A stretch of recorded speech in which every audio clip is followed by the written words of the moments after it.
Hey guys, it's Ashley Miller. I've missed showing you around town the last couple of months, but today I've got a great place to show you here in downtown Auburn. Let's go inside and check out the Irritable Bao.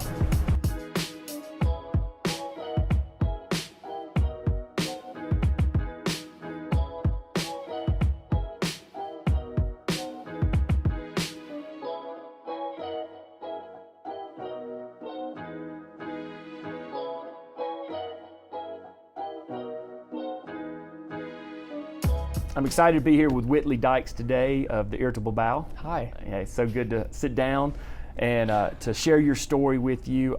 We've been trying to do these around the towns and highlight places in Auburn. You guys have just been awesome.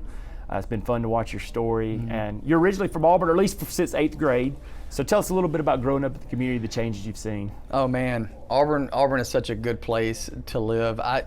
I don't know. I feel like when I was between 8th and 12th grade, it was cool to have the combination of like families and then like university students, but that also kind of led you to get in more trouble than you probably needed to, kind of trying to hang out with college students, and especially being a guy. You see all these pretty university girls. You can edit that out if you want to. As a young, you don't have to, obviously, but as a young guy, being surrounded by, university students and stuff, and if their lifestyle was something contrary to what your parents wanted, you kind of would still gravitate towards that because just being in high school essentially. But yeah, It's weird for me to be back in Auburn after I left. I moved here in 8th grade. This is my home. This is what I consider home.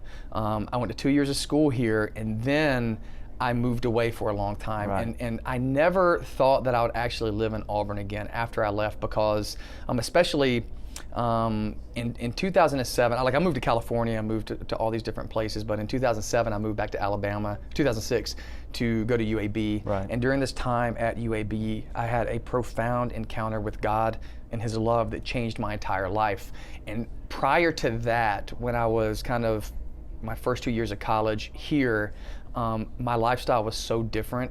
I just felt so completely different from the person I was like then, and then who God was transforming me to be. And so I always had these memories of like mess ups and how I was not a great person and all that kind of stuff tied to Auburn. So for me to ever want to move back to Auburn, I was like, God, you really got to redeem this place in my heart, because there's too much pain, there's too much negative self-image here in Auburn. Right. My family, my mom, my sister, they were here. I got aunts and uncles in the area and stuff, and so I'd always come to visit, but man, I just could not stay for more than a week or Right. two. And so when we moved back here and we felt like we belonged, that was huge. Right. So, but changes wise, look around you. There's so much construction going on. The loveliest village on the plains is getting built up and developed in ways that I know that older people maybe don't appreciate that much. As a business owner, I will go and say that we are thrilled by the development that's happening, but at the same time, we understand the negative, negative things. Before you came back, though, you had to spend some time in China, 7 years. Yes, 8 years. 8 years. Yeah. So I went whenever I got back in school at UAB, and I studied international studies, and Chinese was my minor. I went over there to study abroad, and it's when I was over there. So that was 2008 in the fall. It was in the end of 2007 that I had that kind of encounter with God. And so up to that point that I went to China to study abroad, I had been growing in my faith and things of that nature. And so from then until the fall of 2008, which is when I first went to China to study abroad, I had been really growing in my faith and kind of pursuing God and understanding what does it mean to be this person that God says that I am. And so when I was in China to study abroad, it was an intensive language program. I was supposed to get really, really good at language, but I lived in an international dorm with all these amazing people from different countries around the world, and we'd only speak English. And so anyway, so my language skills did not grow tremendously, but it was during that time that I actually felt called to full-time ministry, and I didn't know what that meant. But when I came back after that semester, I was really praying through what do I do after I graduate, and I felt the call to go back to China overseas. And I initially signed up for a year with this program where I'd be teaching English in universities, but it ended up turning into 7. Right. So. And you met your wife there. And I met my wife. I met my wife there. That's who cooks all the food, and she literally makes each and every bao that people put in their faces by hand All of them. That's and awesome. So, we're going to talk about that in a minute. Yes. But one of the stories I love that you tell, that you shared with me when you were in China, is that you would go in Starbucks and you just like, wherever Starbucks is, the smell's the same. And that brought you back home. Yes. And that was kind of what you wanted to create here for international students. I think that was a driving force as you kind of started Dunks Like a Truck and the Irritable Bao, and that kind of was, you wanted a home, a place that everyone felt like they were accepted, included, and it was a piece of home. So talk about that and kind of in the envisioning of making this restaurant and how that worked for you guys. I think living abroad, you just try to cling to any level of familiarity that you can, whether that's in like community or even places like Starbucks. When I lived in the northeast of China, we did not have a Starbucks for the first like 4 years that I was there. And so I'd go to whatever coffee house I could and just, it'd be kind of away from campus and I could just get my mind right. But whenever Starbucks opened, I obviously gravitated towards that because it reminded me so much of home, and I could go in there, I could smell the smells, I could hear the music, I could see the uniforms, I could even get a scone or something like that, and it reminded me of home, and it was a place of peace for me, peace for my soul. With all the chaos, especially in northeast China, it is chaotic. The traffic is chaotic, people are like, things are loud all the time, and this was a place of rest and refuge for me. As weird as that seems, and my wife, because of that, my wife actually left the job that she was at and got a job at Starbucks so that I could be where she was. We could be together every single day, and she just excelled at that. Everything she touches turns to gold. It's incredible. But so you wanted to create that here too? Exactly. So that sense of home that I felt there, I wanted to have. Whenever I came back here and got a job at Auburn Global working with international students, most of my students were Chinese, and I felt like they did not have a place to call home. And I wanted, especially, that is my ministry, is just loving people and making them feel valued and like they're at home. And it can be really hard to live abroad, especially if you've never left China to live in the United States, and it's so different. We always think about it as Americans going overseas and it being really weird for us, but we're like, oh, but we're first world and look how developed whatever, that people shouldn't have a hard time coming here, but they do. They abandon everything they've ever known. They don't even speak the language that well. So me being able to provide a space, and my wife being able to provide a space, or even just, it started with food because we were the food truck first. Like, how can we give them a taste of home? And then it became, man, now we can provide a space to call home. So we're sitting in your new awesome restaurant here in downtown Auburn. You guys have been here a couple of months now. No, about a month? We've had the space since last October, but we didn't open until June 5th. Yeah, it's been a crazy couple of months making those decisions. So talk about your new space, a little bit about your history. I think I saw where you served out of your food truck the first time, December 2017. Yeah. So going on 2.5, almost 3 years now. So just give us a little bit of the history. So December 5th, 2017 is when our first official day as the food truck. I was still working full-time at Auburn Global. My wife had left her job to pursue this full-time, but we had only opened a few times because I'd have to go set up early in the morning and then on my lunch break come and like sell food and then go back to work. And so we opened about 5-6 times in that December. In January of 2018, we opened twice that opening week, and then my wife went back to China for 3 weeks to get some training at a restaurant and stuff. And then it was during that time that I was like, it's time for riding the fence is over. I need to either say I'm in or I'm out or something. And so I made the decision to leave my job and take that leap of faith to pursue it full time. And whenever we did, God just blessed us tremendously. We had opened every week, maybe twice a week or something, just popping up here and there on Instagram. I'd tell people where we'd be and when we'd be open and what the menu was going to be. And by that April, we needed a place. We were selling out a bao in 30 minutes of being open, and so we're like, we got to find a space. And so we found the space at the goalpost, and 6 months later, we had that location going, and it just took off from there. College students just flocked to us, even though we started the place for like Chinese and Asians and internationals to come and find a place like called home. Like, it's like local students, it just started flocking to us, and it became a home for them, and it took off from there. It's all, I think, I can't say it's all attributed to the university students, but that's a huge part of it, especially when they started sharing and saying this place is great and saying what they loved about it. And so we were over there at that location for 19 months at the goalpost, this little hole in the wall, and then now we've got a space where finally people can come and sit down more. We had about 3 or 4 seats in there that people could sit down at before. In downtown Auburn, where things are thriving, you're just right here in the middle of it. We're in the heartbeat. It's very important for us. If we're going to be the type of business that makes an impact in the local community like we want, we need to be in the heartbeat of Auburn and not just over there. That was good for a season, and we saw God move in some amazing ways over there, not just in regards to our business, but in regards to like impacting people. Right. But now it's really crucial for us to be here, Right. and then I think this will be the launching pad for us to move into other cities. Sure, awesome. So Yes. we'll talk about Bao. I want to hear about how to make that. But before we do that, you and I met. I remember walking up to your food truck probably a year and a half ago, give or take. I don't remember exactly when it was.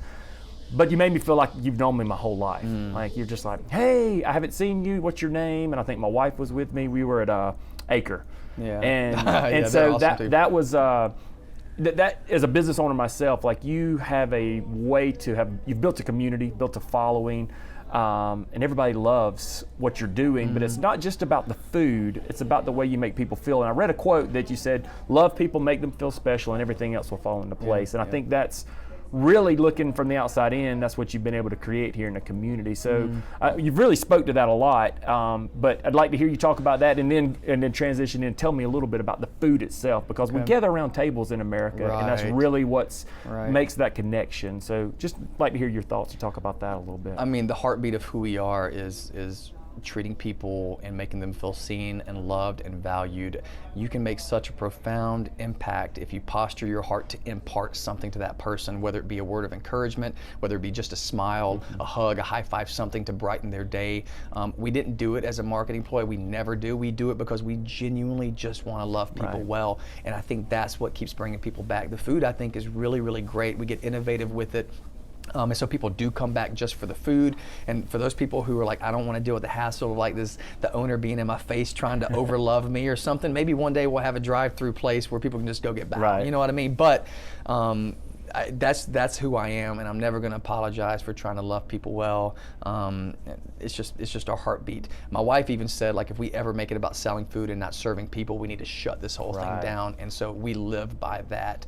Sometimes it can get very transactional because the crowds that show up, and we have to just move as fast as we can. We try to be excellent and efficient, so it can become transactional. But as long as I can greet every person and say goodbye to every person, within my power to do so, I'm going to do that.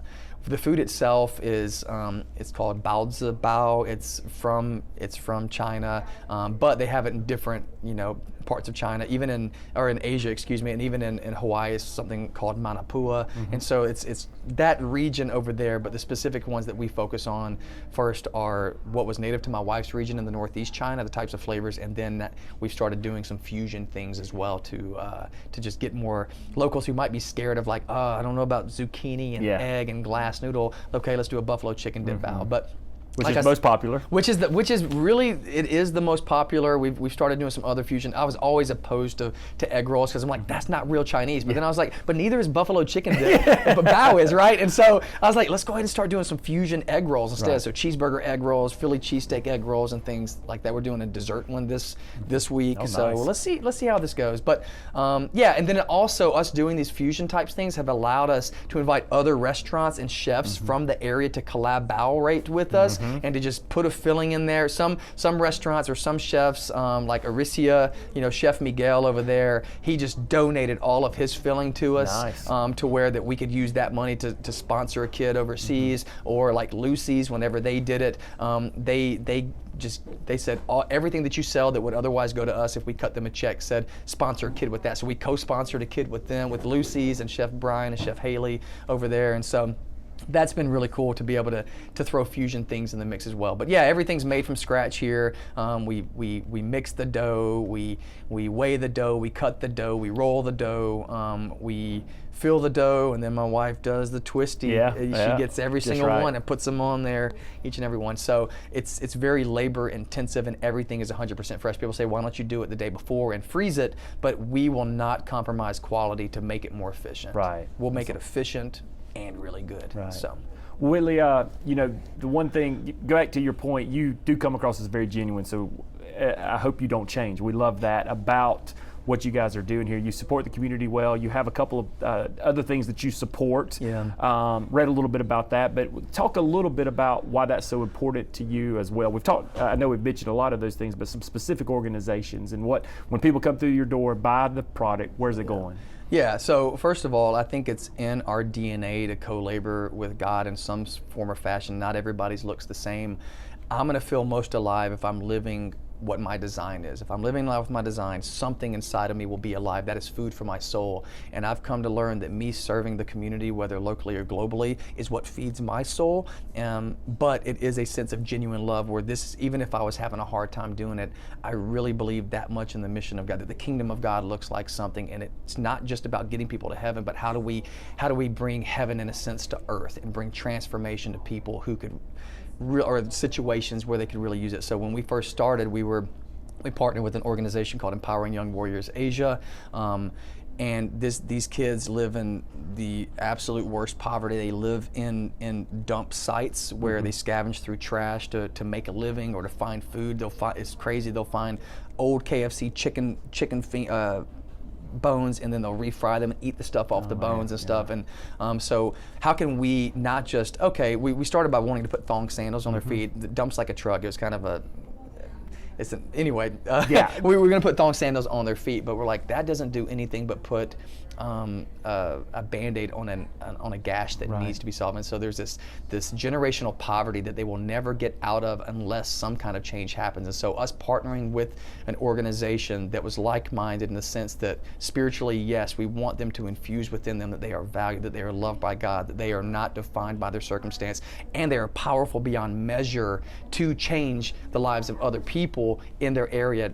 And they're not victims in the sense of like, I'm so helpless I can't do anything, but partnering with the locals in that area. We're not just a bunch of Americans going overseas trying to put our values on them. This is homegrown values. This is people who we're supporting, a local community of Filipinos and Asians over there who are putting in the work and who are invested first before we can come over there and partner with them. So they get educated, get put in schools. There's a discipleship program where they learn practical skills as well. They learn how to serve their fellow man, and so they're learning all these valuable lessons about life and what it means to pour back into your local community and to be a difference maker, while they're getting equipped to one day, make a living as, some of them have already graduated and are going to medical school now. Otherwise, they wouldn't have had that kind of, but because they've already been trained in giving back, now that they have the resources, they're going to be able to do so even more. So hopefully it brings this next generation out of poverty. That's awesome. Yeah. That's really neat. I read a little bit about that. I'm glad that you did that. So tell people where they can come visit you. I know most people know you on Instagram, Facebook. They're probably watching it now. Yes. So tell a little bit about that. What your hours of operation? Okay. So the best thing that anybody could do is to follow us on Instagram or Facebook. Instagram is @dumpslikeatruck_Irritable Bao. Facebook, you can just look up Dumps Like a Truck. But we change the menu every day. So while you don't have to follow us, it's really important that you at least check in and see what is the menu today. I try to do my best to update people on the lines. I'll take a picture and then I'll time stamp it so people are like, oh, there's not a line. Or I'll say, hey, there's no line right now. It's a great time to come. And people watch that and they come in. But so that's the best way to do it. And just know that whenever you come in to eat with us, you are making a difference, whether it was your intention or not. So for example, Wednesdays we do Hump Day, Bump Day, and Single Moms Eat for Free. All the cash tips collected. We always give away 100% of our cash tips, and all of our merch sales always go to people in need, whether it's overseas or in the local community. We're really trying to focus a lot on the local community. But when you do that, if you come and you leave a little cash tip, that goes to paying a single mom's bills or somebody else who could be in need. We've helped with adoption. We've written a check to the Equal Justice Initiative for Juneteenth. We've these kinds of things. So you are making a difference in the lives of other people. Also, when you buy the food, a percentage of our sales go towards that as well, towards helping people. Thank you for sitting down with me, Dave. Thanks. I'm sorry I'm so wordy, man. No, that's awesome. That's great. Thank you so much. Appreciate it, buddy. Enjoyed visiting with you. Thanks for doing this. Hey guys, thanks for watching. I know you enjoyed meeting Whitley. Hear their story. Next time you're downtown Auburn, you got to come check out the Irritable Bao.